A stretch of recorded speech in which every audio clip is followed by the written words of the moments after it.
Hello and welcome. In this part of the walkthrough, we will be discussing grading and native topsoil. We will grade the site according to the Veridian and city engineered approved grading plan. Our main goal is to make sure that grade falls away from the home in all directions and flows to the proper places as noted on the grading plans. In most cases, the home flows towards the back property lines, with at some point it splitting and flowing to the front and the street. There may be a slight swale between you and your neighbor's property along the property line directing the flow. We do all of our grading with on-site native topsoil to the subdivision. We only use the native topsoil for all of the grading work.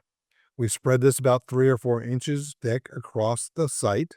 Native topsoil is great with all the organics in it, and we have great success growing lawns. There are two factors, though, with native topsoil. First, it has never been screened, so there is a lot of stone existing in the native topsoil. This is natural. There is also new construction, so that a lot of stone has been kicked around the yard for a few months. During the grading process, we will run a rock hound through the soil, and this only goes down a couple inches, but it removes most of the 2-inch and larger rocks. Our crews then run a Harley rake, kicking up more stones, and then we will rock hound again at the end, and they will also do some hand raking to pick out more stones. Once we are done with this process and seed the lawn, turn on the temp system, all bets are off. Stones will start to emerge as the soil gets saturated. They will work their way to the surface in saturated soils. Once the grass roots develop to bind the soil, this will stop. So we like to tell homeowners that most of the small stone you will see will disappear under the grass as it develops and matures, and you won't even know they were there. If you see some larger rocks that are fist size and larger, those you may want to remove and add some topsoil and reseed. But wait to do this until the lawn has come in. Hawks will not be coming out to remove rocks and stones from your yard after we're done with our process.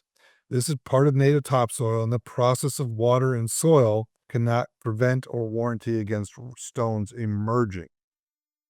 Lastly, with native topsoil, there is also a lot of native weed seed. As we finish the grading and raking, we will install a bluegrass seed mixture across all turf areas. We will use fertilizer that has a weed control component to it. This weed control will work on broadleaf weeds or leafy weeds. It does not control any of the grassy weeds. Most all leafy and grassy weeds are annual, meaning they will die. We get the first hard freezes in November. Expect to see weeds come in with the lawn. This is expected. This is part of the process. There is another control for the weeds that will happen later, and we will discuss that in the future. So as we seed, we use the fertilizer with weed control, and the last step is to install the straw matting. This is rolled out to secure to the ground with metal staples, and we will cover most all the lawn areas with this straw matting.